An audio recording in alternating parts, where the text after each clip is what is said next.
फुसफुसाने वाला ग्रुप। लखनऊ शहर के बाहरी इलाके में एक पुराना और प्रसिद्ध कॉलेज था, जिसे उसके रहस्यमय इतिहास के लिए जाना जाता था।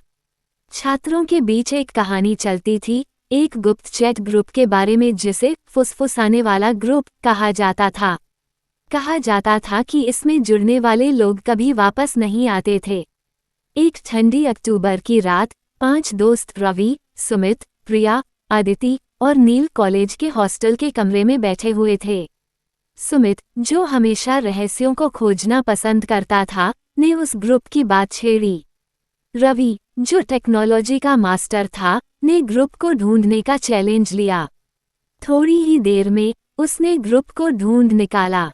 ग्रुप में सिर्फ एक यूजर, वॉचर, था। बिना सोचे समझे उन्होंने ग्रुप में जुड़ने का रिक्वेस्ट भेज दिया। कुछ ही देर में वे सभी ग्रुप में जुड़ गए। ग्रुप में एक अजीब सी चुप्पी थी। अचानक वॉचर ने एक संदेश लिखा, स्वागत है, ध्यान से सुनो। तभी उनके फोन से धीमी आवाजें आने लगीं, जैसे कोई कुछ फुसफुसा रहा हो। आवाजें अस्पष्ट थीं, लेकिन धीरे धीरे वे साफ होने लगीं। वे अज्ञात भाषा में कुछ कह रही थीं। प्रिया ने डरते हुए रवि की ओर देखा। उसने महसूस किया कि फोन से एक अजीब ठंडक निकल रही थी। फुसफुसाहटें उन्हें जंगल के खतरों और गहरे रहस्यों के बारे में बता रही थीं।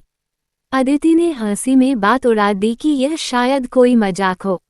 लेकिन फिर एक संदेश आया, अभी निकल जाओ, नहीं तो परिणाम भुगतोगे।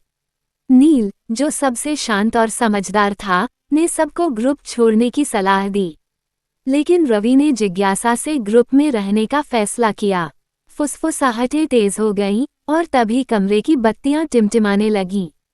सबका दिल तेजी से धड़कने लगा। कमरे में अजीब सी ठंड फैल गई और उन्हें लगा जैसे वहां कोई और भी मौजूद है। सुमित ने खिड़की की तरफ इशारा किया। बाहर एक काली परछाई थी, जो उन्हें घूर रही थी। डरते हुए उन्होंने ग्रुप छोड़ने की कोशिश की, लेकिन उनके फोन फ्रीज हो गए।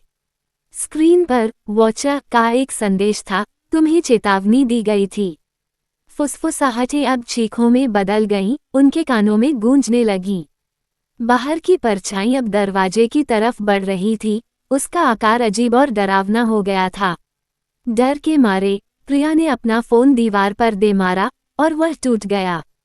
बाकी दोस्तों ने भी जल्दी से अपने फोन तोड़ दिए। जैसे ही आखिरी फोन टूटा, फुसफुसाहटें बंद हो गईं और बाहर की परछाई गायब हो गई।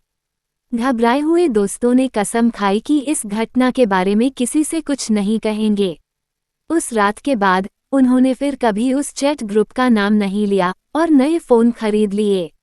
लेकिन कभी कभी रात के सन्नाटे में उन्हें अब भी उन फुसफुसाहटों की आवाजें सुनाई देती थीं, उस डरावने अनुभव की याद दिलाती हुई। और फुसफुसाने वाला ग्रुप इंटरनेट के अंधेरे कोनों में छुपा हुआ अगली जिज्ञासु आत्मा की प्रतीक्षा कर रहा था, जो उसकी भयानक दुनिया में प्रवेश करेगी।